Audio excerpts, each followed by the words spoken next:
Okay, so in this example, we're being asked to find the zeros by completing the square. So I wrote out two different things here to the right side. First, I wrote out the template for a quadratic in standard form. We're going to need to refer back to this as we go, okay? And then I wrote out the format that we need to be in order to complete the square, and that's going to be x squared plus or minus bx. So again, we're trying to find the zeros. That's where it's crossing the x-axis. There's a few different ways we can do this. We can simply just graph it out by hand. We could try to factor it. We could use the quadratic formula. Or in this case, we can do it by completing the square. So that's what we're going to do here. We're going to complete the square. Now the first thing that I need to do is I need to take my quadratic and set it equal to 0, because again, we're trying to solve for the zeros. So we get 2x squared plus 5x plus 2 equal to 0. And I want to get it into this format here, x squared plus or minus bx. So I'm going to look at my c, which is positive 2, and I'm going to move it over to the right side. So I get 2x squared plus 5x equal to negative 2. So if I look at the left side here, that's what I'm looking at. I need to get it into this format. I'm almost there, except look at my value here, my coefficient. It's 1. In this case, it's 2. So I need to factor out a 2. So if I do that, I get the following. I get 2, and then I get x squared. Now, this part may not seem obvious at first, but it's very simple.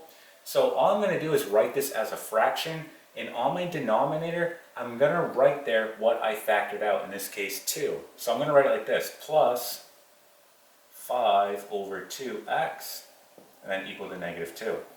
Right, so again, you can kind of do it in your head. If you distribute this, you get 2 times x squared, 2x squared. 2 times 5 over 2x, you get positive 5x, right? Again, the 2's will just cancel out. Okay, so that's how you're going to go about doing that part here.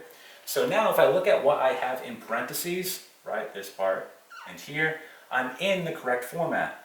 So once you have it in the correct format, you can add b over 2 squared on both sides. So you want to add b over 2 squared on both sides. Okay, so here's my b, it's 5 over 2. So I have 5 over 2 all over 2 squared. So rewriting this, you're going to get 5 over 4 squared, right? And then just rewriting it one more time, this is going to give us 25 over 16. Okay? So I'm going to add 25 over 16 on both sides. So working on the left side first, I get 2, and then I get x squared plus 5 over 2x. Again, add 25 over 16. That's our b over 2 squared.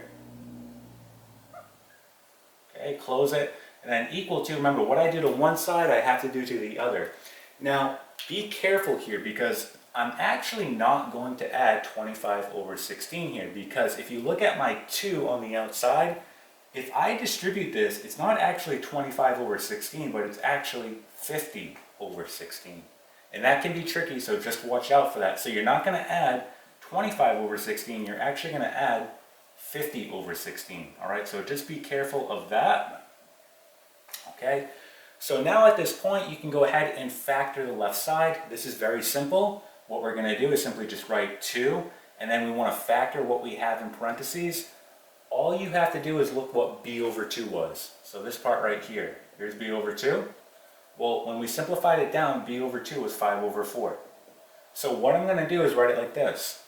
X, then what was b over 2? It was positive 5 over 4 plus 5 over 4 squared. That's it. You just factored the left side. That's all you have to do. Okay? Now we're going to do equal to. So we want to go ahead and combine what we have here. So let's rewrite this. We have negative 2 over 1 plus 50 over 16. We need to get a common denominator here. We're simply going to multiply both our denominator and numerator by 16.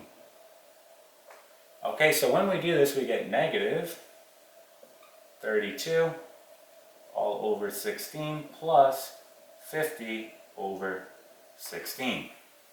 Okay, and when we simplify this down, we're going to get the following. We get positive 18 over 16.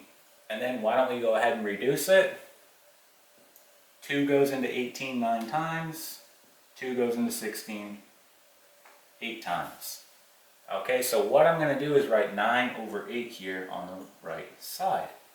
Okay, so I'm going to go ahead and erase the right side here because we're no longer going to need this. So just erasing this. That way we can continue on with our work. Okay, so what we're going to do is just rewrite our work. So we get 2 and then in parentheses x plus 5 over 4 squared equal to 9 over 8. We're simply going to divide both sides by 2. Okay, and when we do that we get again in parentheses x plus 5 over 4 squared equal to, this is going to give us 9 over 16. Okay, now we want to take the square root on both sides, right? So take the square root on both sides. And when we do this, we get the following. We get x plus 5 over 4 equal to, we get plus or minus because we took the square root. And remember, I can write it like this. It's really the square root of 9 over the square root of 16, which we simply know is just going to be 3 over 4. So I'm going to replace this with 3 over 4. And we are essentially done. We just need to go ahead and subtract this 5 over 4. So we're going to get x equals negative 5 over 4 plus or minus 3 over 4. Now you could leave it like this, but it's simple enough to just go ahead and simplify it down. Again, we have the same denominator, so all we have to do is combine our numerators. So let's do the plus first. So we're going to do negative 5 plus 3. That's going to give us negative 2. So it's negative 2 over 4. In other words, negative a half.